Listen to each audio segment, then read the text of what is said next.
إن الحمد لله نحمده ونستعينه ونستغفره ونعوذ بالله من شرور أنفسنا ومن سيئات أعمالنا من يهده الله فلا مضل له ومن يضلل فلا هادي له وأشهد أن لا إله إلا الله وحده لا شريك له وأشهد أن محمدًا عبده ورسوله أما بعد فإن خير الحديث كتاب الله وخير الهدي هدي محمد صلى الله عليه وسلم وشر الأمور محدثاتها وكل محدثة بدعة وكل بدعة ضلالة وكل ضلالة في النار. قال النبي صلى الله عليه وسلم وصلوا كما رأيتموني أصلي. پچھلے درس میں نماز میں ہاتھ باندھنے سے متعلق دلیلیں ہم نے دیکھی اور آج کے درس میں اسی مسئلے سے متعلق بعض دوسری دلیلیں اور ضمناً اس سے ثابت ہونے والی باتیں ہم دیکھیں گے.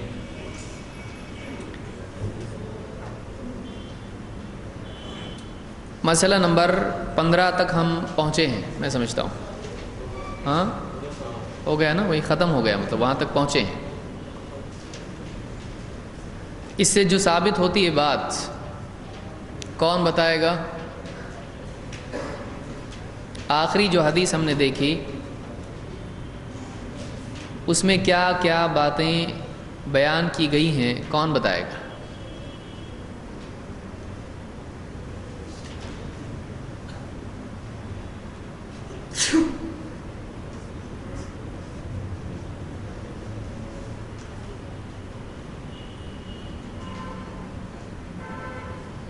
تو آپ چاہ رہے ہیں کہ میں پکڑوں کسی کو یا خود سے سرنڈر کریں؟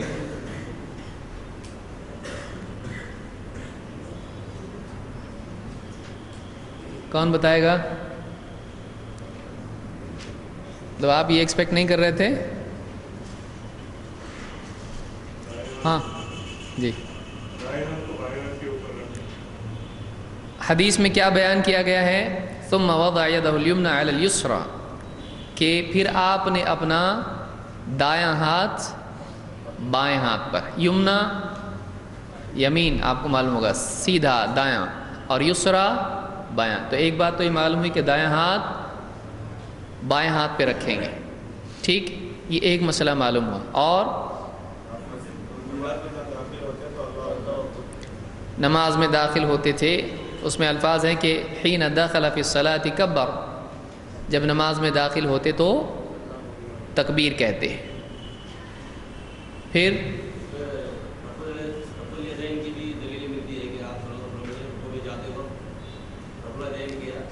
اس میں ہے کہ آپ نے فلما اراد ان يركع اخرج يديه من الثوب ثم رفعهما, کہ آپ نے رکوع میں جاتے وقت بھی رفع الیدین کیا, چادر سے ہاتھ باہر نکال کے آپ نے رفع الیدین کیا. اور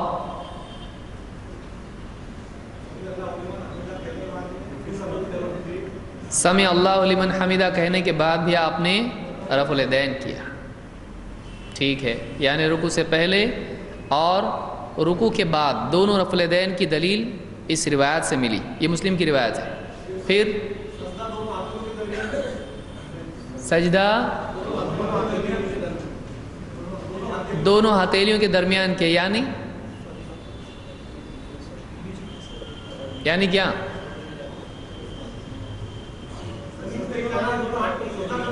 ہاتھ ٹکانے کے ساتھ ان کے درمیان سر رکھا, یعنی سر کدھر تھا جب ہاتھ رکھے تو ان کے دونوں کے درمیان سر تھا. اس کی تفصیل مزید جب ہم سجدے کے بارے میں دیکھیں گے تو یہ بھی دیکھیں گے کہ کندھوں کے درمیان جو ہے, مطلب اس طرح سے کندھوں کے ساتھ ہاتھ رکھنا بھی اس میں آیا ہے, تو وہ بھی ہم انشاءاللہ دیکھیں گے. اور کوئی بات؟ ہاں اس حدیث میں باقی بہت ساری چیزیں چھوڑ دی گئی ہیں. اس میں ہاتھوں کی کیفیت کہاں کہاں کیسی ہوگی اس میں ہم کو ملتی ہے. ٹھیک ہے. اور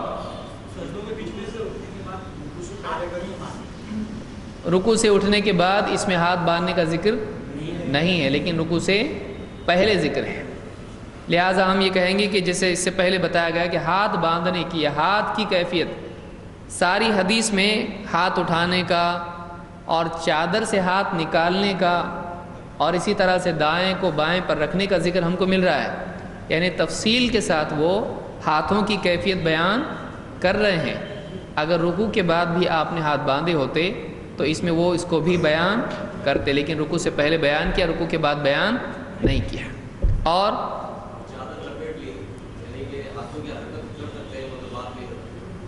ہاتھوں کی حرکت کر سکتے مگر بعد اپنے ہاتھوں سے چادر لپیٹ لی. یعنی ٹھیک ہے، اس سے یہ کہہ سکتے ہیں کہ آپ اگر سردی کے دن ہیں تو آپ چادر اوڑھ کے اگر نماز پڑھتے ہیں تو اس میں کوئی حرج نہیں ہے. تو چادر میں اگر آدمی چھپ جاتا ہے تو کوئی مسئلہ نہیں، ضروری نہیں کہ آدمی باہر نکالے ہاتھ، اس میں اندر ہاتھ رہتے ہیں تب بھی ٹھیک ہے، کوئی مسئلہ اس میں نہیں ہے. اس کو کپڑا لٹکانے کے حکم میں آئے گا نہیں آئے گا، تو اس کو مطلب کپڑا ایسا اپنے اوپر ڈال کے وہ نماز پڑھ سکتا ہے آدمی چادر لپیٹ کے. پھر کافی اتنا. اور کچھ ہے اس میں؟ کانوں تکبیر دونوں کانوں تک کہی. ہاں بات صحیح، کیا بولنے آنا چاہیے ہم کو.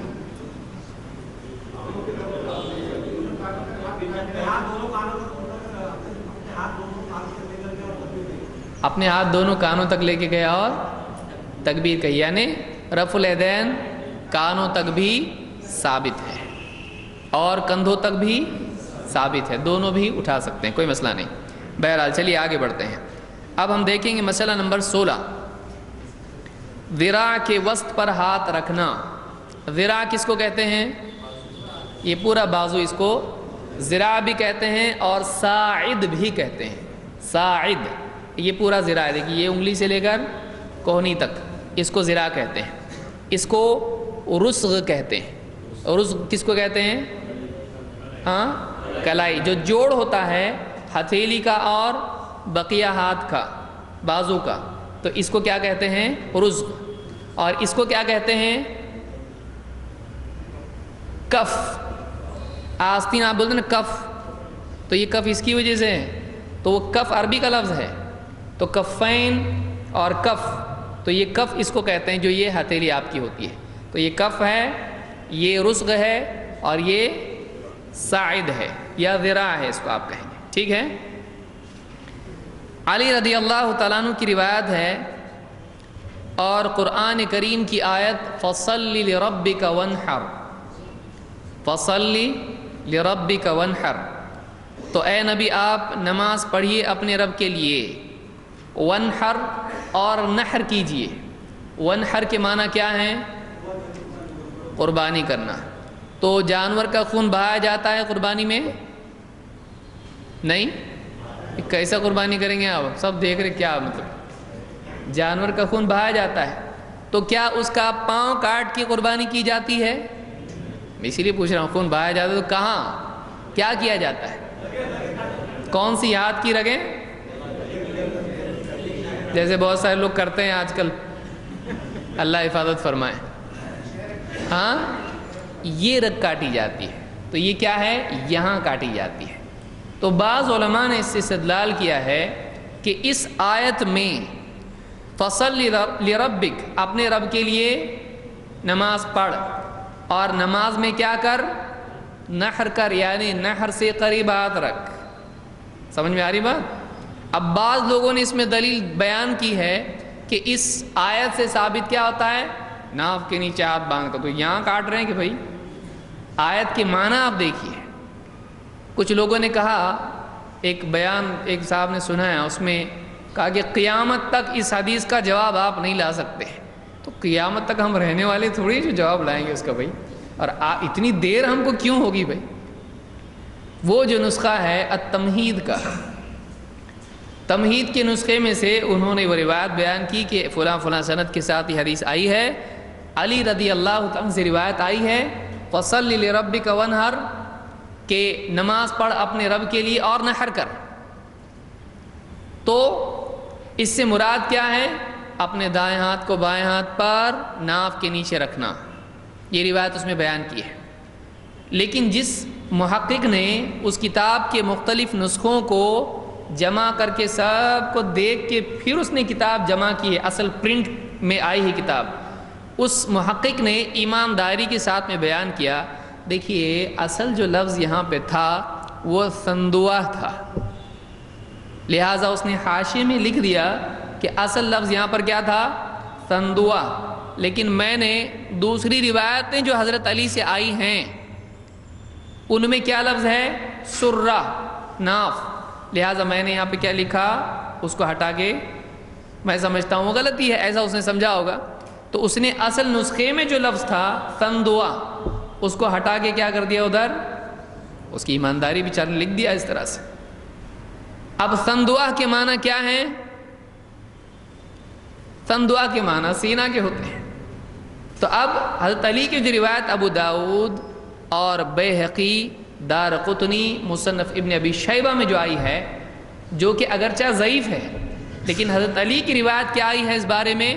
ناف کے نیچے. لیکن وہ روایت صحیح نہیں ہے، اس لیے کہ اس میں راوی کون ہے؟ عبد الرحمن ابن اسحاق الواسطی الکوفی ابو شیبہ. تو یہ راوی اس میں ہے، تو یہ راوی ضعیف ہے بالاتفاق، یہ حدیث ضعیف ہے. اسی لیے امام النووی نے کہا کہ یہ حدیث کیا ہے؟ بالاتفاق ضعیف ہے. ہدایہ کے حاشیے پر، ہدایہ کے اوپر تھوڑا سمجھانے کے لیے کچھ لکھا ہے. کس نے لکھا ہے؟ عبد الحی لکھنوی نے، جو حنفی عالم ہے. انہوں نے کہا کہ یہ جو حضرت علی کی حدیث ہے جس میں ناف کے نیچے کا ذکر ہے کہ سنت ناف کے نیچے ہاتھ باندھنا ہے، یہ بالاتفاق ضعیف ہے. یہ کیا ہے؟ بالاتفاق کا مطلب کیا ہوتا ہے؟ سب بچوں کا اس پہ اتفاق ہے. کس کا اتفاق ہے؟ جو حدیث پر حکم لگاتے ہیں، جو حدیث کی تحقیق کے بارے میں فیصلہ کرتے ہیں، ان سب کا اتفاق ہے کہ وہ حدیث کیا ہے. کون کہہ رہا ہے یہ؟ عبد الحی لکھنوی. یہ کون ہیں؟ اہل حدیث ہیں، یہ حنفی ہیں، حنفی عالم گزرے. بہت کم عمر میں ان کی وفات ہوئی اور تحقیقی اعتبار سے کافی اچھا ان کو مانا جاتا ہے کہ بہت کم عمر میں بہت کتابیں لکھی، بہت باریک تحقیقی. موطا کے اوپر ان کی تعلیق ہے التعلیق الممجد، اور اسی طرح سے ہدایہ کے اوپر بھی ان کی تعلیقات ہیں. بہرحال تو یہ جو روایت ہے، ہم جو روایت نقل کر رہے ہیں وہ کس کتاب میں ہے؟ تاریخ کبیر. کس کی لکھی ہوئی ہے؟ یہ امام البخاری. تاریخ جو پہلے کے علماء کہا کرتے تھے، آپ کو یاد نہیں سنے گے تو تاریخ کی کتاب میں ہے، ہسٹری کی. تاریخ کا مطلب کیا ہوتا ہے؟ ہسٹری. لیکن محدثین کی جو کتاب، اس کو معلوم، یہ ساری چیزیں ضمناً جتنی آتی ہیں یہ بھی کام کی ہوتی ہیں. ورنہ آپ بولیں گے پہلے حدیث کے بارے میں ہم کو بتاؤ. ضمناً جتنی باتیں آتی ہیں اس کے اطراف میں یہ بھی یاد رکھنے کی ہوتی ہیں. تاریخ محدثین کے دور میں جب وہ تاریخ نام سے کتاب لکھا کرتے تھے شروع میں، تو اس کا مطلب یہ نہیں ہوتا تھا کہ فلاں سن میں ایسا ہوا، فلاں سن میں ایسا، جیسے ہمارے پاس ہسٹری کہتے ہیں. بلکہ محدثین جب کسی کتاب کا نام تاریخ لکھتے ہیں تو وہ تاریخ سے مراد راویوں کی تاریخ ہوتی ہے. یعنی وہ کتاب کون سی ہوتی ہے؟ اسماء اور رجال کی کتاب ہوتی ہے. فلاں راوی اس کی یہ حدیث ہے، فلاں راوی معتبر ہے، غیر معتبر ہے، فلاں راوی اس نے فلاں سے روایت لی، فلاں کو روایت دی. تو یہ راویوں کے حالات پر جو کتاب ہوتی ہے ان کتابوں کو کیا کہتے ہیں؟ تاریخ. بہت سارے علماء اس کو تاریخ کہتے تھے. اور اس علم کو کیا کہتے ہیں؟ علم اسماء الرجال، علم اسماء الرجال. اسماء الرجال کا مطلب کیا ہے؟ رجال کا مطلب کیا ہے؟ کئی مرد، کئی لوگ. رجل ایک آدمی، رجال کئی آدمی. اور اسماء اسم کی جمع ہے. اسم کا مطلب آپ کا اسم شریف کیا ہے؟ تو آج میرا نام شریف ہی ہے، تو آپ نام بھی جان اور پوچھ رہے بھی مجھ کو، بولے نہیں آپ کا اسم شریف کیا ہے؟ تو اسم کا مطلب کیا ہوتا ہے؟ نام، اس کی جمع اسماء، اسماء الرجال راویوں کے نام، کون سے لوگ؟ کوئی بھی آدمی نہیں، کون سے لوگ؟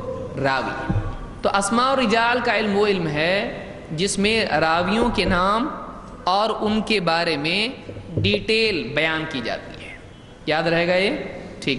تو تاریخ کبیر کیسی کتاب ہے؟ کس بارے میں ہے وہ؟ اسماء و رجال کے سلسلے میں راویوں کے حالات اس میں آئے ہیں۔ کس کی لکھی ہوئی ہے؟ تو امام البخاری نے اپنی اس کتاب میں یہ حدیث نقل کی ہے۔ کیا حدیث ہے ہم دیکھتے ہیں۔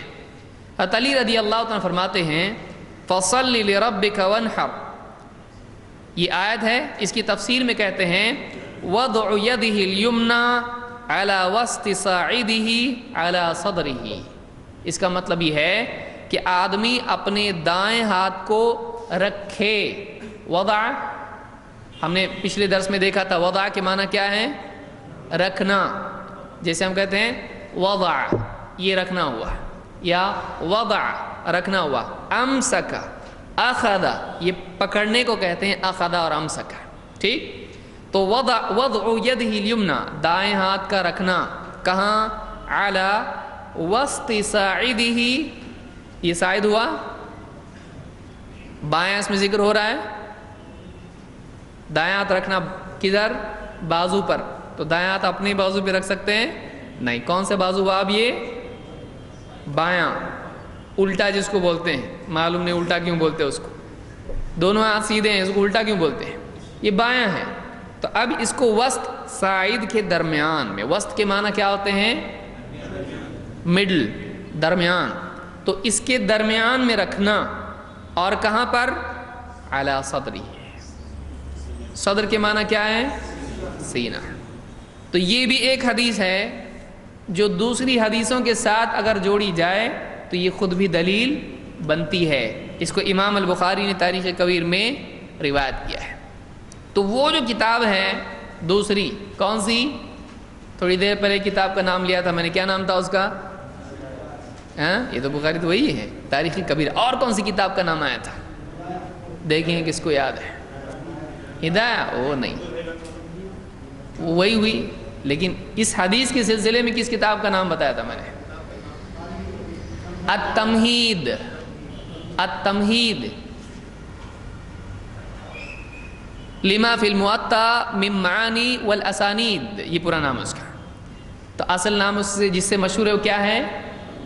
التمہید۔ کس کی لکھی ہوئی ہے؟ نہیں، لکھنوی کی تو وہ ہے التعلیق الممجد، یا ہدایہ کی شرح جو ہے۔ یہ جو کتاب تمہید ہے لکھی ہوئی ہے حافظ ابن عبد البر، حافظ ابن عبد البر، بہت سارے لوگ اس کو پڑھتے ہیں ابن عبد البر۔ تو بر کا کوئی بندہ ہوتا ہے، بر اللہ کے ناموں میں سے، بر نیکی کو کہتے، تو نیکی کا بندہ ہو جائے گا عبد البر۔ عبد البر نام صحیح نہیں ہے اور جائز بھی نہیں ہے، نیکی کا بندہ۔ بر جو ہے نیکی کو قبول کرنے والا، نیکی کی قدر کرنے والا، بھلا سلوک کرنے والا۔ تو ابن عبد البر یہ کون ہیں؟ یہ بہت بڑے عالم گزرے ہیں، اور کئی کتابیں ان کی ہیں، جن میں سے التمہید، الاستذکار، جامع بیان العلم وفضلہ، اور اسی طرح سے دوسری کتابیں ان کی لکھی ہوئی ہیں۔ راویوں کے بارے میں زیادہ تر کتابیں لکھی اور شروح لکھی انہوں نے۔ بہرحال تو ابن عبد البر کی کتاب میں وہ جو لفظ آیا تھا وہ کیا تھا؟ سندوہ۔ سندوہ کے معنی کیا ہے؟ سینہ۔ تو سینے کے نیچے کا لفظ اس میں آیا ہے، لیکن اس کو محقق نے کیا کر دیا؟ بدل کے اس نے سمجھا کہ چونکہ حضرت علی کی روایتوں میں کیا لفظ آیا ہے؟ سرہ، تو وہ سرہ ہی ہوگا۔ تو مختلف نسخے جب جمع کیے جاتے ہیں، اس کے بعد جب پرنٹنگ کے لیے ہو جاتا ہے، تو جو محقق اس پہ بیٹھتا ہے وہ اس میں سے چنتا ہے کہ لکھنے میں کسی سے شاید غلطی ہوئی ہوگی، تو یہ نسخہ ہے، میں اس کو راجح قرار دے رہا ہوں، کیونکہ لکھنے میں بعض اوقات غلطیاں ہوتی ہیں۔ تو اب اس کو امانت داری کے ساتھ حاشیے میں لکھنا پڑتا ہے کہ اصل میں ایسا تھا میں نے اس کی تصحیح کر دی، کیونکہ کبھی تصحیح غلط بھی ہوتا ہے، سمجھ رہے ہیں؟ کبھی ایسا ہوتا ہے کہ وہ سمجھتا ہے یہ نہیں یہ صحیح ہے، لیکن وہی صحیح ہوتا ہے اور یہ غلط ہوتا ہے، لہٰذا کہیں میں غلط نکل سکتا ہوں، میرے سے فیصلہ کرنے میں غلطی ہو سکتی ہے، تو وہ کیا کرتا ہے محقق حاشیے میں لکھ دیتا ہے کذا فی الاصل، اصل میں ایسا ہے، یا کئی نسخے ہیں تو بتاتا ہے کہ فلاں الف نسخے میں یہ ہے، با اس نسخے میں ایسا، تا اس نسخے میں ایسا ہے، ہر نسخے کو الف باتا یا جو اس طرح کے کچھ بھی نام دیتا ہے، اور ہر نسخے میں کیا کیا لفظ آیا یہ بتاتا ہے۔ اتنی محنت اس پہ کرنی پڑتی ہے تاکہ کوئی آدمی یہ نہیں بولے تو اپنی طرف سے چھاپ دیے، وہ شروع میں پیجز کے پرنٹ دیتا ہے، دیکھو یہ نسخہ یہ ہاتھ سے لکھا ہوا فلاں دمشق میں اس کا ایک نسخہ تھا، استنبول میں نسخہ تھا، مدینہ میں یہ نسخہ تھا، اور ان نسخوں کو دیکھ کے میں نے کمپیئر کر کے پھر فائنل کتاب لکھی ہے، جمع کیا ہے، تو کوئی آدمی دیکھنا چاہے وہ نسخوں میں دیکھ سکتا ہے۔ تو تمہید کے نسخے میں خود محقق نے کہا ہے کہ لفظ وہاں پر کیا ہے سندوا، اس کا مطلب کیا ہوتا ہے سینہ، تو اس کا مطلب سرہ نہیں ہوتا ہے۔ تو بہرحال اس روایت میں کوئی آدمی اعتراض کرتا ہے کہ اس میں تو قربانی کا ذکر ہے، فَصَلِّ لِرَبِّكَ وَانْحَرْ، کہ تو نماز پڑھ اور اپنے رب کے لیے نماز پڑھ اور کیا کر نحر کر، تو اس سے مراد نحر کر سے مراد کیا ہے ان صلاتی و نسکی و محیای و مماتی للہ رب العالمین، اے نبی آپ کہیے کہ میری نماز اور میری قربانی اور میرا جینا اور میرا مرنا اللہ رب العالمین کے لیے ہے۔ تو یہاں پر نحر سے مراد کیا ہے جانور کی قربانی، اسی لیے عید کے دن ہم کیا کرتے ہیں، پہلے کیا کرتے ہیں اور بعد میں کیا کرتے ہیں، پہلے نماز پڑھتے ہیں پھر کیا کرتے ہیں، اس آیت میں ترتیب وہی ہے کیونکہ ہمارے نبی کو سمجھتا تھا اللہ نے کیا بتایا ہے۔ تو سنت جو ہے تفسیر ہے کس کی، قرآن کی، تو قرآن میں چونکہ پہلے صلاۃ ہے اور اس کے بعد کیا ہے نحر یا قربانی ہے، تو عید کے دن ویسا ہی کیا جاتا ہے۔ پھر کیا اس میں گنجائش ہے کہ سینے پہ ہاتھ باندھا جائے؟ علماء نے کہا ہے کہ دیکھیے اس آیت کے ضمن میں اگر کوئی آدمی آپ کو یہ ثابت کرے کہ اس سے مراد ناف کے نیچے باندھنا ہے، تو آپ پوچھیں کس اعتبار سے، یعنی وہ کس اعتبار سے ہے؟ وہ روایت خود غلطی ہے جو آئی ہے اس بارے میں، وہ روایت خطا ہے۔ کیوں؟ اس لیے کہ نہر کہاں ہوتا ہے، اور وہ جگہ جہاں پر ہار ڈالنے کے بعد ہار آتا ہے اس کو کیا کہتے ہیں، منحر۔ لغت میں اگر آپ دیکھیں گے تو اس لفظ کا مطلب کیا ہوتا ہے، اس جگہ کا نام منحر ہوتا ہے۔ یہ منحر ہے جہاں پر ہار جانور کے گلے میں ڈالتے ہیں نا، جس قربانی کا جانور ہوتا ہے اس زمانے میں ڈالا کرتے تھے، اس کے گلے میں کپڑے کا ہار وار بنا کے اس کے گلے میں اون کا ڈال دیا کرتے تھے۔ تو یہ جو جگہ ہے جہاں یہ جگہ آتی ہے اس کو کیا کہتے ہیں، منحر۔ تو یہاں پر نہر کے پاس ہاتھ رکھنا، تو ہار ڈالنے کے بعد آتا کہاں ہے، پیٹ پہ، ہار کہاں آتا ہے، سینے پہ، یہاں تک آتا ہے، تو ہار جہاں آتا ہے وہیں پر ہاتھ رکھا جائے گا۔ تو اس آیت سے بھی کیا نکلتا ہے، کہاں رکھا جائے گا ہاتھ، ٹھیک ہے، اس کو سمجھیے، اس کے معنی کے اعتبار سے آپ بتائیں گے کیسے کہ بھائی ونحر سے یہاں آتا ہے کہ یہاں آتا ہے، یہاں آنا چاہیے، یہاں کیسے آ گیا آپ کا ہاتھ؟ تو نہر اس کو کہتے ہیں، یہاں نہر کیا جاتا ہے، یہ منحر ہے، تو ہاتھ یہیں پہ آنا چاہیے اس حدیث کے اعتبار سے۔ کس کی تفسیر ہے یہ؟ علی ابن ابی طالب رضی اللہ تعالیٰ عنہ کی، اور تاریخ کبیر میں جلد نمبر 6 صفحہ نمبر 437 اور روایت نمبر 2911 ہے۔ چلیے آگے بڑھتے ہیں۔ یہاں پر ہم سینے پہ باندھنے کو ثابت کرنے کے لیے آئے تھے؟ نہیں، اس کا آگے آ رہا ہے وہ۔ یہاں کیوں آئے تھے؟ ہاتھ رکھنا کہاں ہے؟ کوئی بولے کہ یہاں رکھنا، یہاں کہاں؟ تو وسط کا بھی ذکر آیا ہے، ٹھیک ہے، آپ کو کچھ ایگزیکٹلی چاہیے کہاں رکھنا ہے تو وسط پہ بھی آپ کو مل رہا ہے، یہاں آپ ہاتھ رکھیں گے ذراع کے درمیان میں، ٹھیک ہے۔ اب آگے بڑھتے ہیں۔ بعض علماء کے نزدیک، مالکیہ کے نزدیک، ہاتھ کے سلسلے میں چھوڑنے کا عمل ہے۔ وہ کہتے ہیں کہ فرض میں ہاتھ چھوڑا جائے گا اور نفل میں ہاتھ باندھا جائے گا۔ یہ ان کا اپنا مسئلہ ہے، لیکن فرض میں ہاتھ چھوڑنے کی دلیل کتاب و سنت میں کہیں بھی نہیں ہے، بلکہ نماز میں کہیں بھی کسی بھی نماز میں ہاتھ چھوڑنے کا تذکرہ ہم کو نہیں ملتا ہے، بلکہ ہاتھ باندھنے کا تذکرہ ملتا ہے۔ لیکن مان لیجئے اگر کوئی کہتا ہے کہ فرض میں چھوڑنا چاہیے، نفل میں باندھنا چاہیے، اور اس کی علت انہوں نے یہ بیان کی کہ دیکھیے فرض تو مختصر ہوتی ہے، لیکن نفل میں ہاتھ چھوڑ دیا جائے تو خون پورا کیا ہوگا، ہاتھ میں نیچے اتر آئے گا، اس وجہ سے تھوڑا سا سپورٹ کے لیے، کیونکہ نفل کیا ہوتی تھی، تہجد کی نماز لمبی نماز ہوتی تھی، اس لیے ان کو گنجائش رکھی گئی، ٹھیک ہے باندھنا ہے تو باندھو، لیکن اصل کیا ہے، ہاتھ چھوڑنا ہے۔ کیا یہ صحیح ہے؟ نہیں۔ تو ہم دیکھیں گے کہ فرض نماز میں اللہ کے نبی صلی اللہ علیہ وسلم جب جماعت کی نماز میں ہوتے تھے تو آپ کیا کرتے تھے؟ اس حدیث میں، جس کو امام احمد، ترمذی، ابن ماجہ نے روایت کیا ہے، اور الفاظ ترمذی کے ہیں، حلب الطائی، حلب یہ حلب نہیں، کیا یہ حلب، اور حلب طائی ان کو کہتے ہیں۔ ان کی یہ صحابی ہیں، ان سے روایت ہے، کہتے ہیں کان رسول اللہ صلی اللہ علیہ وسلم یؤمنا ہماری امامت کرتے تھے، اللہ کے رسول صلی اللہ علیہ وسلم ہماری امامت کیا کرتے تھے، فَيَأْخُذُ شِمَالَهُ بِيَمِينِهِ تو آپ اپنا بایاں ہاتھ اپنے دائیں سے پکڑتے تھے۔ تو معلوم یہ ہوا کہ جماعت کی نماز میں اللہ کے نبی صلی اللہ علیہ وسلم کا طریقہ کیا تھا، ہاتھ چھوڑنے کا یا باندھنے کا؟ باندھنے کا۔ اس کو امام ترمذی اور امام احمد اور ابن ماجہ نے روایت کیا ہے، اور یہ روایت حسن صحیح ہے، یہ مختلف سندوں سے آئی ہے، لہٰذا یہ حسن بھی ہے اور صحیح بھی ہے، حکماً صحیح ہے اور سنداً حسن ہے، آپ ایسا بھی کہہ سکتے ہیں۔ یعنی ایک روایت اگر سند کے اعتبار سے حسن ہے، لیکن مسئلہ ثابت کرنے کے اعتبار سے کیا ہے، وہ صحیح ہے، صحیح کی طرح اس کی قوت ہوتی ہے مسئلہ ثابت کرنے میں۔ ہاں صحیح کے مقابلے میں راوی کی یادداشت تھوڑی ہلکی ہے تو اس کو کیا کہتے ہیں، حسن۔ یہ ہو گیا ہمارا جو حدیث کے سلسلے میں ہم نے اصطلاحات دیکھی تھی، اس میں ساری چیزیں آ چکی ہیں، جس نے اس کو نہیں سنا ہے وہ ان دروس کو سن لے۔ اب آئیے دیکھتے ہیں کہ ہاتھ رکھنے کا مقام آپ نے دیکھا، ہاتھ کہاں رکھنا چاہیے۔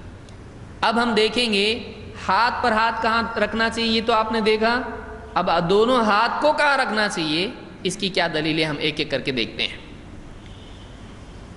اس سلسلے میں کئی روایات ہیں، جن میں سے ایک وائل ابن حجر کی روایت ہے، بہت سارے لوگ غلطی سے اس کو پڑھتے ہیں وائل ابن حجر۔ ابن حجر الگ ہیں، یہ کون ہیں، وائل ابن حجر، وائل ابن حجر۔ جیسے آپ یسر پڑھتے ہیں، خسر پڑھتے ہیں، ویسے ہی کیا ہے، حجر، جیم پر جزم ہے، یا جس پر جیم پر سکون ہے کہتے ہیں۔ تو وائل ابن حجر رضی اللہ تعالیٰ فرماتے ہیں، صلیت مع رسول اللہ صلی اللہ علیہ وسلم، میں نے نماز پڑھی، صلیت میں نے نماز پڑھی، مع ساتھ، صلیت مع رسول اللہ صلی اللہ علیہ وسلم، میں نے نماز پڑھی اللہ کے رسول صلی اللہ علیہ وسلم کے ساتھ، ووضع یدہ الیمنی علی یدہ الیسری علی صدرہ، تو آپ نے اپنے دائیں ہاتھ کو اپنے بائیں ہاتھ پر سینے پر رکھا۔ آپ نے اپنے دائیں ہاتھ کو کون سے ہاتھ پہ رکھا، بائیں پر، اور بائیں پر دائیں کو رکھنے کے بعد کیا کیا، دونوں ہاتھ سینے پر۔ اس حدیث کو امام ابن خزیمہ نے اپنی صحیح میں روایت کیا ہے، امام ابن خزیمہ نے اس حدیث کو اپنی صحیح میں روایت کیا، اور یہ حدیث سند کے اعتبار سے اور متن کے اعتبار سے صحیح ہے، کیونکہ اس کے طرق ہیں، دوسری احادیث شواہد کو ملا کر جب دیکھا جائے تو یہ حدیث قابل اعتبار ہوتی ہے۔ اس میں بہت سارے اعتراضات ہیں، وہ ہم تفصیل سے دیکھیں گے جب ہم ایک ایک مسئلہ کر کے دیکھیں گے۔ سینے پہ ہاتھ باندھنے کا مسئلہ پورا اسی کا کورس ہم جب کریں گے تفصیل سے دیکھیں گے، لیکن ضمناً میں یہاں پر کچھ باتیں کہہ رہا ہوں جس کو آپ کو یاد رکھنا ہے۔ نمبر 1، وہ اعتراضات جو سند وغیرہ کے اعتبار سے ہم اس کو تفصیل سے بعد میں دیں گے، کیونکہ یہاں ہمارا مقصود نہیں ہے، کیونکہ پھر بہت لمبا درس ہمارا ہو جائے گا، اور اس پر مختلف مستقلاً میں ایک درس دے چکا ہوں، جس کو اس کی تفصیل دیکھنا ہے اس کو سن سکتا ہے۔ یہاں میں اس کے علاوہ کچھ چیزیں بیان کر رہا ہوں۔ نمبر 1، سب سے پہلے کوئی آدمی اس حدیث کی سند پر اعتراض کرے تو ایک آدمی کہہ سکتا ہے اس حدیث کو کسی نے صحیح نہیں کہا۔ کیا یہ اعتراض صحیح ہے؟ نہیں نا؟ تو کیا آپ کے پاس کچھ ہے بولنے کے لیے؟ ہاں،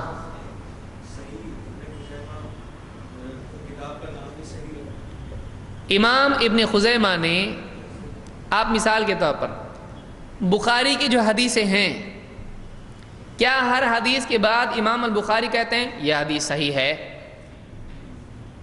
نہیں، کہ ہاں کہ پڑھے گے نہیں، آپ لوگ دیکھے نہیں، لوگ پکڑیں گے آپ کو، بولیں گے دیکھو یہ اہل حدیث بخاری نہیں دیکھا اب تک۔ بعض اوقات ہوتا بھی ایسا، کبھی بخاری دیکھے ہیں ایسا پوچھتا ہے عالم، آدمی نہیں بولا تو پہلے جاؤ، پہلے وضو کر کے پڑھ کے آؤ۔ کیا امام البخاری ہر حدیث کے بعد لکھتے ہیں یہ حدیث صحیح ہے؟ نہیں، تو پھر کیسے امام البخاری نے صحیح حدیث کہا اس کو؟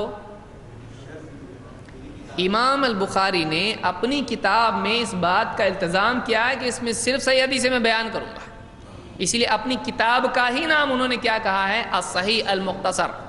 وہ کتاب کیا ہے؟ پوری کتاب کے بارے میں انہوں نے کہا کہ یہ حدیث صحیح ہے، اس میں جو بھی حدیثیں ہو۔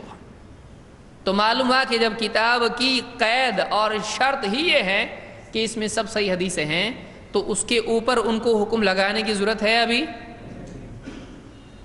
تو جیسے کوئی آدمی اپنے خط سے پہلے لکھ دے، دیکھو اس خط میں پورا میں جو واقعہ بیان کر رہا ہوں اس کی ہر بات صحیح ہے، ہر بات سچ ہے، اور پوائنٹ بائی پوائنٹ ساری باتیں بیان کرے، کیا ہر پوائنٹ کے بعد لکھنے کی ضرورت ہے؟ صحیح سچ بولنے کی ضرورت ہے؟ پہلے ہی بول چکا ہے جو کچھ کہوں گا، اب پہلے جب بول دیا ہے، اب اس کے بعد جو بولے گا اس میں ہر پوائنٹ پہ بولنے کی ضرورت ہے؟ دیکھو ہاں یہ سچ ہے، قسم سے یہ سچ ہے، بولنے کی ضرورت ہے اس کو؟ نہیں۔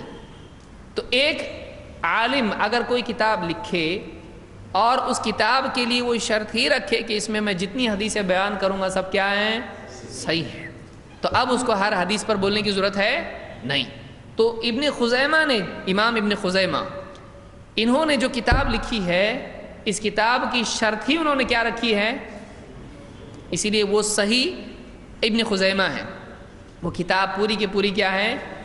ان کے نزدیک وہ صحیح ہے۔ امام ابن خزیمہ کی تحقیق کے مطابق اس میں جتنی حدیثیں انہوں نے بیان کی ہیں، جس پر کلام نہیں کیا ہے، وہ ساری حدیثیں کیا ہیں؟ ان کے نزدیک صحیح ہے۔ بعد والا آدمی اس پر اعتراض کر بھی سکتا ہے، ٹھیک ہے بھائی، ایک محدث کے نزدیک ایک حدیث صحیح ہوتی ہے، دوسرا آ کے کہتا نہیں ہے ضعیف ہے، ہو سکتا ہے ایسا؟ ہو سکتا ہے، لیکن یہ کہنا غلط ہوگا کہ اس کو کسی نے صحیح نہیں کہا۔ کیوں؟ یہ کہنا صحیح نہیں ہوگا کہ اس حدیث کو کسی محدث نے صحیح نہیں کہا۔ کیوں ایسا صحیح نہیں ہوگا؟ انہوں نے کتاب نقل کی ہے، کتاب میں حدیث نقل کی، اور کتاب کی شرط کیا ہے؟ تو ان کے نزدیک یہ حدیث بھی کیا ہے؟ ختم۔ تو ابن خزیمہ جو متقدمین میں سے ہے، یعنی آج سے 1000 سال پرانے ہیں، اب بعض علماء کے قول کے مطابق وہ امام البخاری کے شاگرد ہیں۔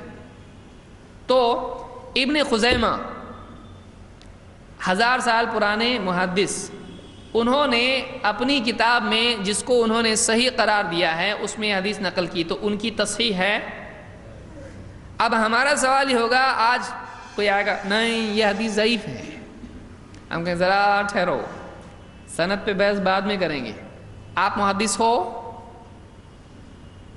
آپ محدث نہیں ہو تو آپ اس پر جب حکم لگا رہے ہو، آپ یہ بتاؤ متقدمین میں سے، محدثین میں سے کیا کسی نے اس حدیث کو ضعیف کہا ہے؟ آپ کا سوال کیا ہونا چاہیے؟ بھئی آپ ضعیف بول رہے اس کو، آپ کون؟ آپ محدث ہیں؟ نہیں۔ آپ مقلد ہیں؟ آپ مقلد کیوں ہیں؟ علم نہیں ہے۔ لیکن یہ جملہ کب استعمال ہوتا ہے؟ جب ناؤ ڈوبنے لگتی ہے، آدمی بحث کرنے کا بہت شوقین ہوتا ہے، لیکن جب بحث میں ہارنے لگتا ہے کہ بولتا بھائی ہم تو جاہل ہے بھائی، علماء سے بات کرو. تو پہلے کیوں بات کی اللہ کے بندے؟ یعنی 15 منٹ تک عالم، اس کے بعد جاہل، ایسا کچھ ہے کہ تیرا؟ گاڑی کی طرح ہے، پیٹرول ہے، اس کے بعد ختم ہونا شروع ہوتا ہے. یا تو آدمی جانکار ہوگا یا تو جاہل ہوگا. تو پہلے بات کرنے آیا کیوں؟ بعد میں بول رہا ہے ہم تو جاہل ہیں. تو جاہل ابھی بنا کہ پہلے سے؟ تو بہت سارے لوگ کیا کرتے ہیں، بحث کرتے ہیں یہ سمجھ کے کہ ہم غالب آئیں گے، لیکن جیسے ہی دکھائی دیتا ہے کہ ہم مغلوب ہو رہے ہیں، پھر کیا کرنا شروع کرتے ہیں، بھائی ہم تو جاہل ہیں، علماء سے پوچھو. تو اس سے پوچھنا ہے یہ بتاؤ تم حدیث کے اصول جانتے ہو، تم محدث ہو، تم کیا ہو؟ جب وہ کہے گا کہ بھائی مجھ کو تو معلومات نہیں ہے، تو آپ یہ کہیں گے کہ تمہارا اس حدیث پر جرح کرنا کوئی مطلب نہیں رکھتا ہے. ہاں یہ بتاؤ کہ تم تحقیق کرتے ہو تو پھر ساری حدیثوں پہ تم کو یہ جرح کرنی پڑے گی، تمہاری حدیثوں پہ بھی. صرف دوسرے کی حدیث پہ جرح کرے گا اور اپنی حدیث کو سنبھال کے رکھے گا، کہاں سے لائے؟ سب کے بارے میں اصول لگے گا یا صرف دوسروں کی حدیث کے بارے میں؟ سب کے لیے نا. ہم کیا کرتے ہیں، ہم ساری حدیثوں پہ گفتگو کرتے ہیں، صرف ہماری حدیثوں پہ یا دوسروں کی حدیثوں پہ نہیں.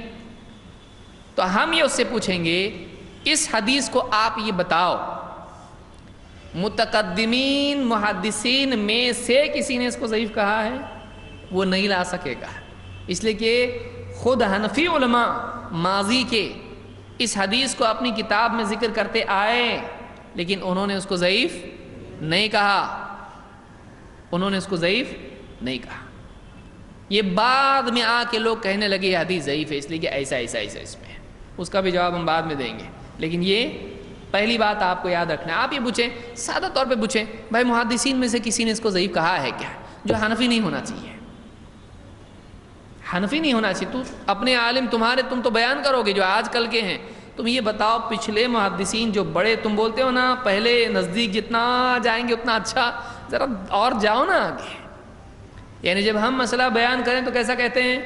امام ابو حنیفہ کتنے پرانے تھے، نبی کے زمانے سے نیا ان کا دور کتنا تھا، قریب تھا، تو پرانے علماء زیادہ صحیح ہوتے ہیں. تو اب کہاں گیا ہو؟ یعنی اب اصول نہیں چلے گا ہو؟ اب بھی تو اصول چلنا چاہیے.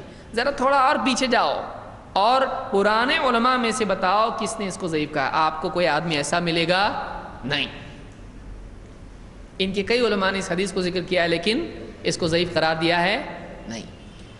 تو دو باتیں ہم نے دیکھی، ایک خود ابن خزیمہ نے اس کو صحیح قرار دیا ہے، دو پرانے علماء میں سے محدثین میں سے کسی نے اس کو ضعیف قرار دیا ہے نہیں. تو پھر آپ ضعیف کیوں کر رہے ہو؟ اس لیے کہ آپ کو ضعیف لگ رہی. پھر پہلے آپ اپنی مسئلے کے بارے میں بتاؤ جس پہ آپ عمل کرتے ہو. بہت سارے لوگ کیا کہتے ہیں، سینے پہ ہاتھ باندھنے کی صحیح صریح غیر معارض حدیث بیان کیجئے. اوہ 3 کنڈیشن ہے اس کی. کیسی؟ صحیح ہونا چاہیے، صریح ہونا چاہیے، اور کیا ہونا چاہیے؟ غیر معارض. کون بتائے گا کیا ہے؟ صحیح صریح غیر معارض. یہ اکثر سننے میں آئے گا آپ کو، بولے بولے لوگ آگے بتائیں گے آپ کو.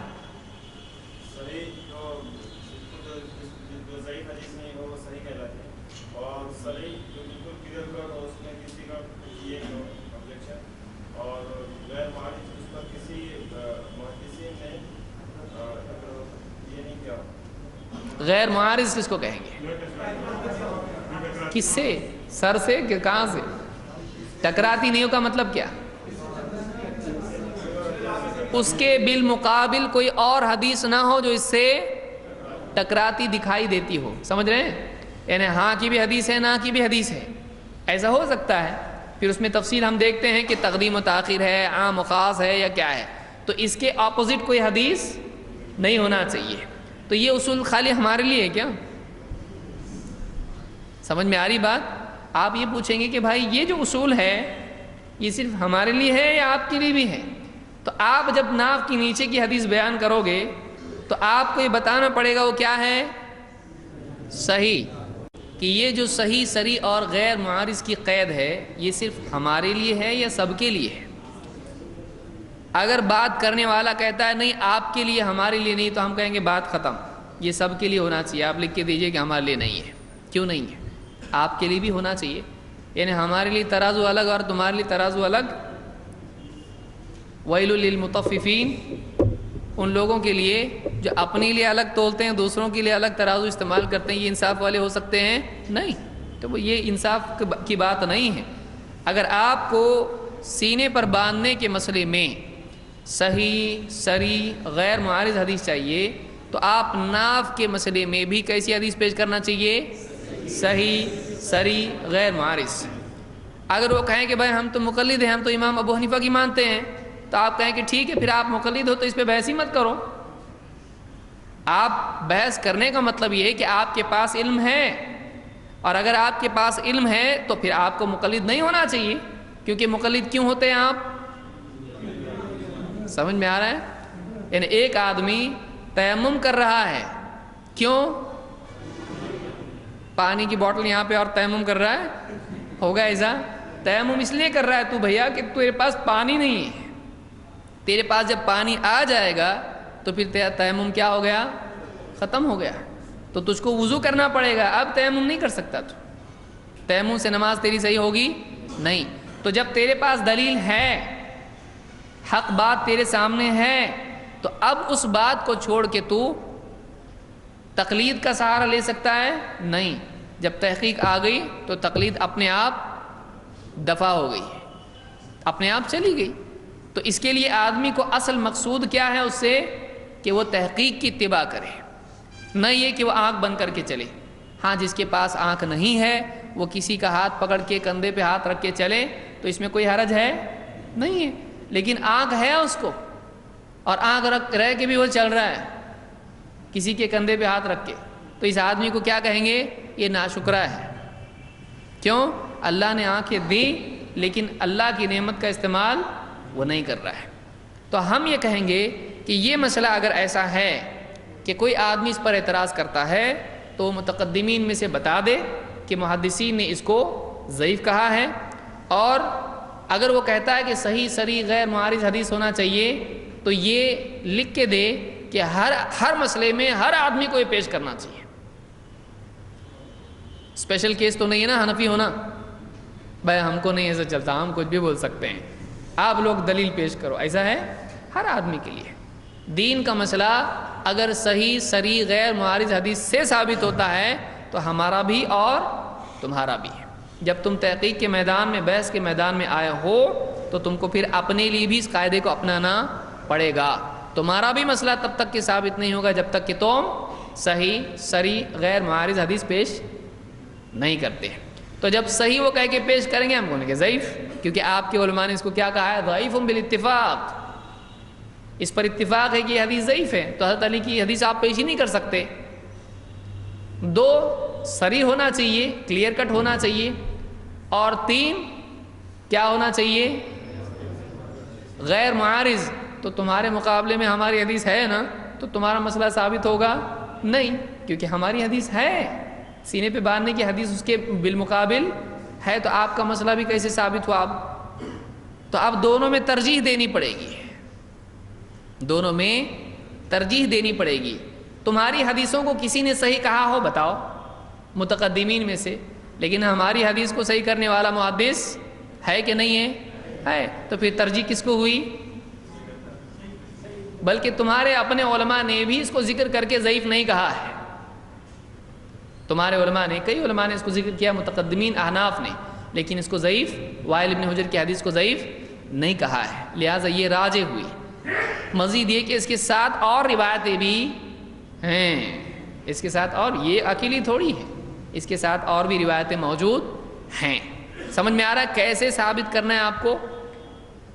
یہ نہیں کہ بولے بھالے ہاں ہم ثابت کریں گے، میں لکھ کے دیتا ہوں، ثابت کرتا ہوں، اور سامنے والا نہیں ہم کو ایسا بتاؤ، نہیں ہم کو ایسا بتاؤ، اور آپ کٹہرے میں ٹھہر کے اس کو بتا رہے سب۔ آپ اس کو بھی گھسیٹو، تو ادھر آ، تو دوسرے کٹہرے میں آ، تو بھی کھڑا ہو، میں بھی کھڑا ہوتا ہوں، اب تو بھی اپنی دلیل دے، میں بھی اپنی دلیل دوں گا، اب معاملہ ثابت ہوگا۔ ورنہ بہت سے لوگ کیا بولتے ہیں؟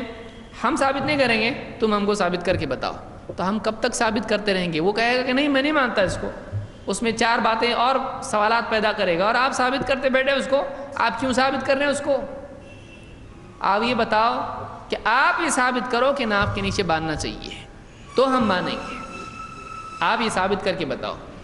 تو اس طرح سے آپ کو بھی پوچھنے آنا چاہیے. صرف بتاتے رہیں گے, کب تک بتاتے رہیں گے بھائی؟ آپ پوچھنے والے بھی بنو, بلکہ پہلے پوچھنے والے بنو. وہ ہمارا چھوڑو بولا صحیح ہے غلط ہے, جو بات کی بات ہے, پہلے تمہارا تو بتاؤ. تم بالکل ثابت شدہ ہو بھائی, تم پکے ہو, تم غیر معارض حدیث تمہارے پاس ہے, صحیح ہے تمہارے پاس, صحیح ہے, اتنا سب سمجھتا تم کو صحیح ہونا چاہیے, صحیح ہونا چاہیے, غیر معارض ہونا چاہیے, تم کو زیادہ دکھائی دیتا ہے. ذرا بتاؤ تمہارے پاس ایسی کوئی دلیل ہے کیا؟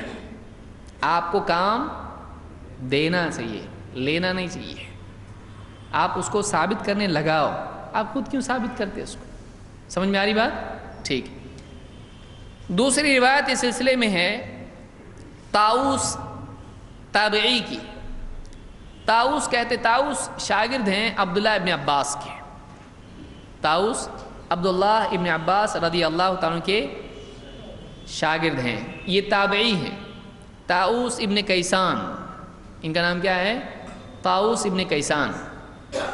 کہتے ہیں کان رسول اللہ صلی اللہ علیہ وسلم یضع یدہ الیمنی علی یدہ الیسری ثم یشد بینہما علی صدرہ وہو فی الصلاۃ. امام ابو داؤد نے یہ حدیث نقل کی ہے اپنی سنن میں, اور یہ روایت سند کے اعتبار سے صحیح ہے لیکن مرسل ہے, اس لیے مرسل ہمارے ہاں حجت نہیں ہوتی ہے اکیلی. مرسل روایت, مرسل کس کو کہتے ہیں, کون بتائے گا؟ مرسل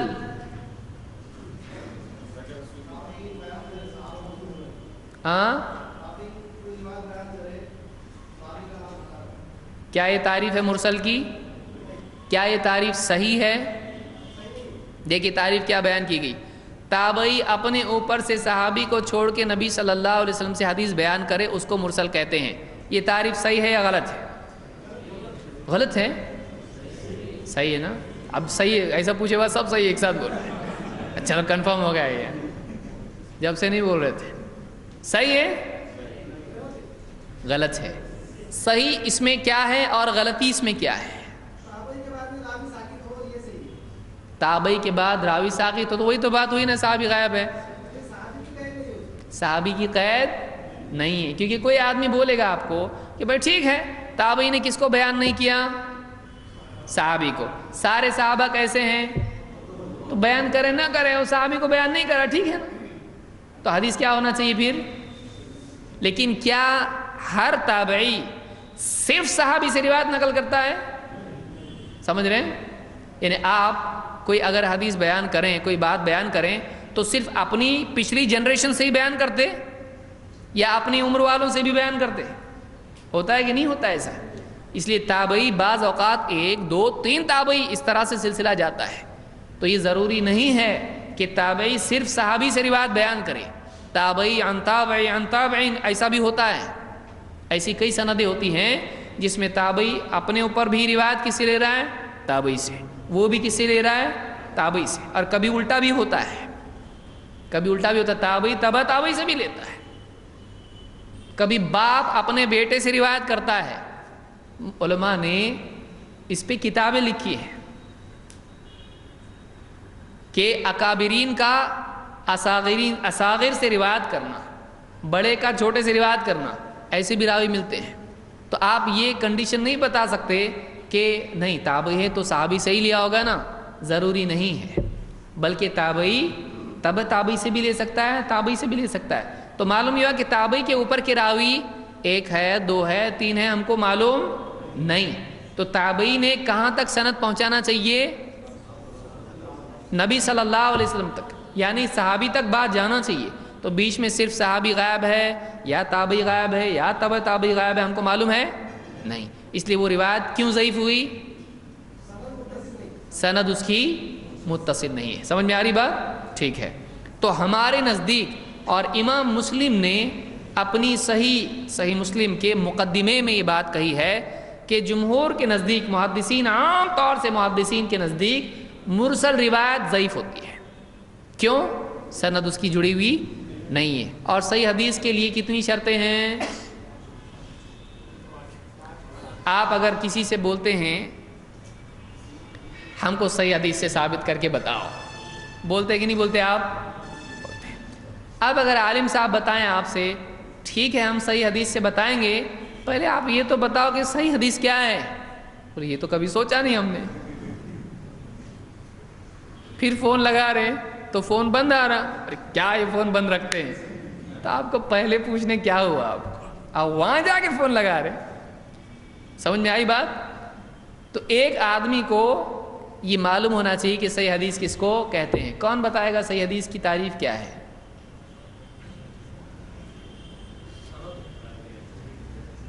ہاں، ٹکڑا نہیں، انسٹالمنٹ نہیں، ایک میں دیتا ہوں، یہ چندہ نہیں، چندہ نہیں کرنا ہے، اس میں پوری تعریف بتانا ہے. ہاں کون بتائے گا؟ 5 چیزیں اس میں دیکھی جائیں گی. نمبر 1 سند متصل ہو. صحیح حدیث کس کو کہتے ہیں؟ جس کی نمبر 1 سند متصل جڑی ہوئی. کوئی متصل ہی سمجھا تو باقی کا کہاں سے سمجھے گا؟ سند جڑی ہوئی ہو. نمبر 2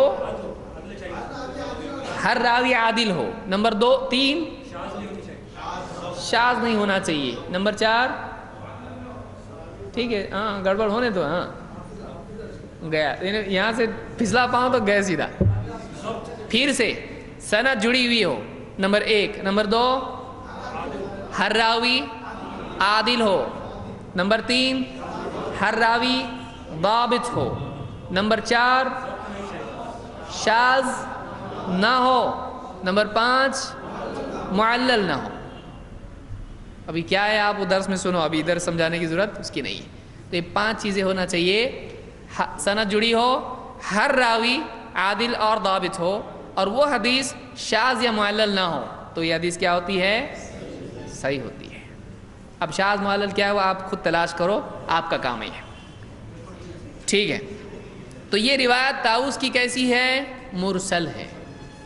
اکیلی دلیل بن سکتی ہے؟ نہیں. لیکن احناف کے نزدیک مرسل روایت بھی دلیل ہوتی ہے. آپ اس بات کو بھی یاد رکھیے، احناف کے نزدیک مرسل روایت کیا ہوتی ہے؟ تو آپ اتنا ہی دے کے کام چلا سکتے، باقی روایتوں کی ضرورت آپ کو نہیں ہے. ٹھیک ہے بھائی؟ کوئی آدمی کہتا ہے لیکن آپ کے پاس تو مرسل دلیل نہیں ہے نا. ٹھیک ہے ہم ثابت اپنے کو کر رہے ہیں کہ آپ کو، بھائی آپ ہماری دلیل مانو گے یا آپ کے حساب سے مانتے ہو؟ آپ کے نزدیک جو دلیل ہے ہم وہ آپ کو دیں یا ہمارے نزدیک جو دلیل ہے وہ دیں؟ سمجھ میں آ رہی بات؟ کوئی یہ کہہ سکتا نہیں لیکن مرسل آپ ضعیف کہتے نا تو آپ ہم کو کیوں دے رہے؟ تو ہم یہ کہیں گے کہ مرسل دلیل کس کے نزدیک ہے؟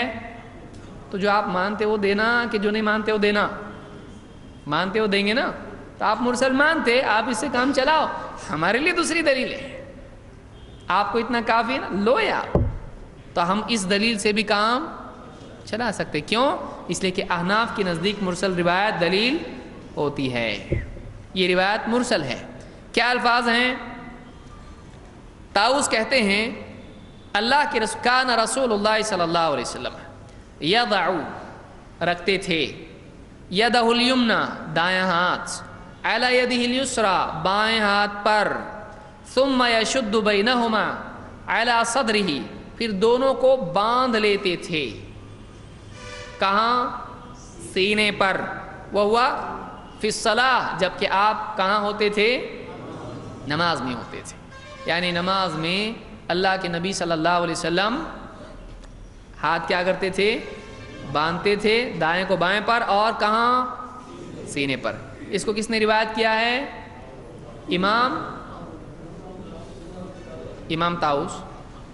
کون سی کتاب میں؟ یہ ابو داؤد میں. تو اس کو امام ابو داؤد نے اخرجہ ابو داؤد فی سننہ ایسا کہتے ہیں. اخرجہ کا مطلب ہوتا ہے باہر نکالنا، یعنی اس کتاب کو انہوں نے، اس حدیث کو اپنی کتاب میں انہوں نے نکالا، ایسا علماء کہتے ہیں. اخرجہ اسی پر سے لفظ بنائے حدیث کی تخریج. حدیث کی تخریج کس کو کہتے ہیں؟ کون بتائے گا؟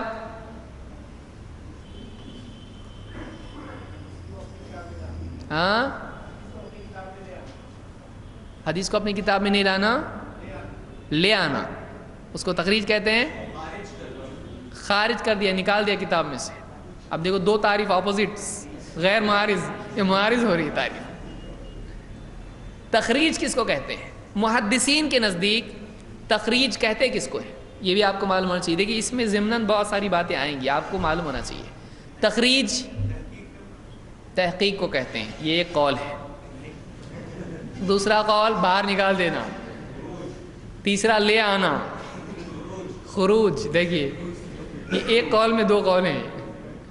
تخریج کہتے ہیں کسی حدیث کے بارے میں یہ بتانا کہ اس حدیث کو کس کس محدث نے کس کس سند سے کس کس کتاب میں ذکر کیا ہے۔ پھر سے بولوں، تخریج کہتے ہیں، تخریج کے بارے میں، تخریج میں شارٹ میں آپ تعریف کہیں ذکر من اخرجہ، کس نے اس حدیث کو بیان کیا ہے۔ یعنی ایک حدیث مثلا انما الاعمال بالنیات، یہ حدیث ہے، ٹھیک ہے، اس کو کس کس نے بیان کیا ہے؟ امام البخاری نے صحیح میں فلاں جگہ اس کو بیان کیا ہے، فلاں سند سے بیان کیا ہے۔ پھر امام مسلم نے بھی اپنی کتاب میں حدیث ذکر کی ہے، اس سند کے ساتھ آئی ہے۔ امام ابو داؤد نے، فلاں نے یہ حدیث کن کن کتابوں میں کن کن سندوں سے کس کس صحابی کے ذریعے سے آئی ہے، یہ پوری ڈیٹیل کیا ہوتی ہے، اس کو کیا کہتے ہیں؟ تخریج۔ بعض علماء اس میں ایک چیز اور بڑھا دیتے ہیں، وہ ہے اس حدیث پر حکم، کہ حدیث پر حکم لگانے کا مطلب کیا ہے؟ بولے حدیث پہ بھی حکم لگاتے کیا؟ حدیث میں حکم اپنے لیے رہتا، ہم اس پہ حکم لگائیں گے؟ حدیث پر حکم کا مطلب کیا ہے؟ کسی حدیث پر حکم لگانا کا مطلب کیا ہے؟ اس حدیث کے بارے میں فیصلہ دینا، یہ حدیث صحیح ہے، حسن ہے یا ضعیف ہے، تو کیا کہتے ہیں؟ حدیث پر حکم لگانا۔ سمجھ میں آ رہی باتیں؟ یہ علمی اصطلاحات ہیں، ان کو معلوم رکھنا چاہیے، یہ معلوم ہونا چاہیے۔ تو بہرحال تو یہ حدیث کس کتاب میں ہے؟ سنن ابی داؤد میں۔ سنن ابی داؤد کے معتمد نسخوں میں یہ حدیث موجود ہے، اور امام ابو داؤد نے اپنی کتاب المراسیل، مرسل کی جمع کیا ہے؟ مراسیل، تو وہ کتاب جو امام ابو داؤد کی ہے، جس میں انہوں نے مرسل روایتیں نقل کی ہیں، یہ بھی مرسل وہ بھی مرسل، ساری مرسل روایتیں جو ان کے پاس تھیں انہوں نے کتاب میں جمع کی، اس کا نام کیا دیا؟ کتاب المراسیل۔ تو اس میں بھی یہ حدیث موجود ہے۔ تو تابعی کون ہے یہ؟ اب کوئی آدمی کہہ سکتا ہے مرسل ہے، دلیل نہیں ہو سکتی ہے، سند جڑی ہوئی نہیں ہے۔ ہم کہیں گے دیکھیے آپ امام ابو حنیفہ رحمۃ اللہ علیہ کون ہیں؟ حنفیوں کے نزدیک اس میں اختلاف ہے، بعض کہتے ہیں تابعی ہیں، بعض کہتے ہیں تابعی نہیں ہیں۔ بہرحال اس میں ہم نہیں جائیں گے۔ احناف کے نزدیک امام ابو حنیفہ صحابی ہیں؟ نہیں۔ کون ہے پھر؟ تابعی۔ امام ابو حنیفہ کا فتویٰ کیا ہے؟ کہاں باندھنا چاہیے؟ احناف کے قول کے مطابق ناف کے نیچے۔ تو ماننا ضروری ہے، کیونکہ وہ کیا ہیں؟ تابعی ہیں۔ وہ غلط کیسا بتائیں گے؟ طاؤس کون ہے؟ سمجھ میں آیا؟ آپ اس کو کس طرح سے سمجھائیں گے؟ ٹھیک ہے بھائی، امام ابو حنیفہ اتنے بڑے عالم تھے اور واقعی امام تھے، ہم بھی مانتے ہیں۔ طاؤس کون ہے؟ تابعی ہیں، امام ابو حنیفہ سے بڑے تابعی ہیں، کیونکہ ابن عباس رضی اللہ تعالیٰ کا قول علماء نے ان کے بارے میں ذکر کیا ہے۔ ابن حجر نے بھی تہذیب میں ذکر کیا ہے کہ ابن عباس کہتے تھے میں سمجھتا ہوں یہ جنتیوں میں سے ہے۔ کون؟ طاؤس۔ اور کئی صحابہ سے ان کی ملاقات اور علم حاصل کرنا ثابت ہے، جبکہ امام ابو حنیفہ کے بارے میں خود اختلاف ہے کہ یہ تابعی ہیں کہ نہیں ہیں۔ ٹھیک ہے، مان لیجئے تابعی ہیں، لیکن ان سے زیادہ 6 صحابہ کا وہ خود تذکرہ کرتے ہیں، لیکن یہ 20 سے زیادہ صحابہ سے انہوں نے علم حاصل کیا ہے۔ تو بڑے تابعی کون ہوئے؟ طاؤس۔ اگر امام ابو حنیفہ کی بات مانی جائے اس لیے کہ وہ تابعی ہیں، نبی کے زمانے سے قریب ہیں، تو یہ کیا جھوٹ بول رہے ہیں طاؤس کہ نبی صلی اللہ علیہ وسلم سینے پر ہاتھ باندھتے تھے؟ اپنے دل سے بول رہے ہیں؟ تو جب یہ بھی تابعی ہیں تو اتنی پکی جزم کے ساتھ جب بات کہہ رہے ہیں تو آپ کو ماننا چاہیے۔ یعنی امام ابو حنیفہ سچ بولتے ہیں اور باقی دوسرے تابعی سب جھوٹ بولتے ہیں؟ تو پھر یہ کیا کہہ رہے ہیں؟ جزم کے ساتھ کہہ رہے ہیں کہ اللہ کے رسول صلی اللہ علیہ وسلم سینے پر ہاتھ باندھتے تھے۔ اس کو آپ کیوں نہیں مان رہے؟ اگر تابعی کہہ کے آپ امام ابو حنیفہ کے سارے مسائل مان سکتے ہو تو تابعی جب ان کو مانتے ہو تو ان کی ایک بات تو کم سے کم مانو۔ تابعی کی ساری ماننا چاہیے، اور تابعی کی ایک بھی نہیں ماننا چاہیے. تابعی اگر بغیر حوالے کے فتویٰ دے تو ماننا چاہیے, اور تابعی نبی کا نام لے کے بیان کرے تو نہیں ماننا چاہیے. اصول سمجھ میں آیا؟ کون سا اصول ہے یہ؟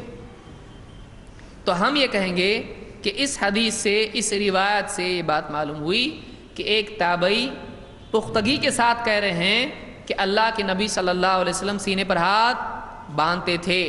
ان کو شک ہوتا تو بولتے ایسا.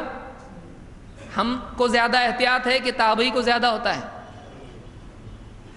یعنی ارے نبی کے بارے میں ایسا کچھ بھی نہیں بولنا چاہیے. ہم زیادہ احتیاط والے ہیں یا تابعین؟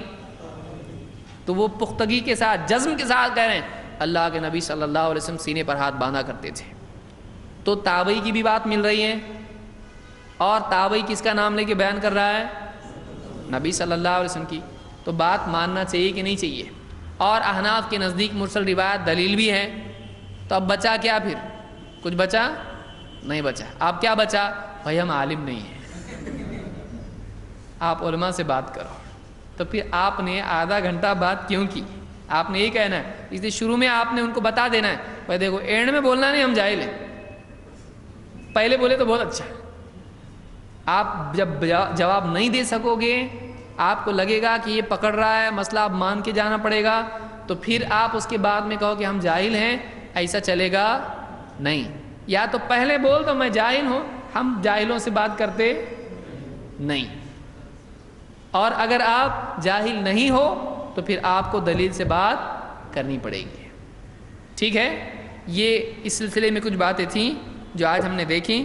انشاءاللہ مزید اس بارے میں تفصیل ہم اگلے درس میں دیکھیں گے. صحیح بخاری میں صراحتاً کوئی روایت نہیں ہے, صحیح صریح نہیں ہے, لیکن استنباط کرنے سے معلوم ہوتا ہے کہ جب آپ اس کو کف پر اور اسی طرح سے رزق پر اور اسی طرح سے سائد پر اگر ہاتھ رکھو گے تو ہاتھ کہاں جائے گا؟ سینے پر, یا کم از کم ناف کے اوپر جائے گا. تو اس اعتبار سے بخاری میں ہے, آپ کہہ سکتے ہیں, لیکن صراحتاً نہیں ہے. استنباط اس میں سے نکلتا ہے, استنباط کیا جا سکتا ہے اس کو. لوگ کہتے ہیں کہ نماز کے 4 طریقے ہیں, پھر وہ کون سے ہیں بتائیے؟ نماز کے 4 طریقے ہیں, ایسا کسی حدیث میں نہیں ہے, اور سلف میں سے کوئی بھی اس کا قائل نہیں ہے. ہاں بعض وہ لوگ جن کے پاس علم نہیں ہے وہ کہتے ہیں کہ نماز کے 4 طریقے ہیں, ورنہ کسی بھی عالم نے ایسا نہیں کہا ہے, کسی بھی سچے عالم نے ایسا نہیں کہا ہے. سوال ہے کہ رکوع کے بعد پھر سے سینے پر ہاتھ باندھنے کی کیا دلیل ہے؟ بعض علماء نے کہا ہے کہ حدیث میں آیا کہ ہم کو قیام میں ہاتھ باندھنے کا حکم تھا. انہوں نے یہ استدلال کیا ہے کہ رکوع سے پہلے بھی قیام ہوتا ہے, رکوع کے بعد بھی قیام ہوتا ہے, لہٰذا جب پہلے باندھ رہے ہیں تو بعد میں باندھنا چاہیے. یہ بھی ان کا کیا ہے؟ استنباط ہے. صراحت کسی حدیث میں نہیں آئی ہے کہ رکوع کے بعد ہاتھ باندھنا چاہیے, ایسا کسی حدیث میں نہیں ہے, ورنہ سبھی ہاتھ باندھتے ہیں.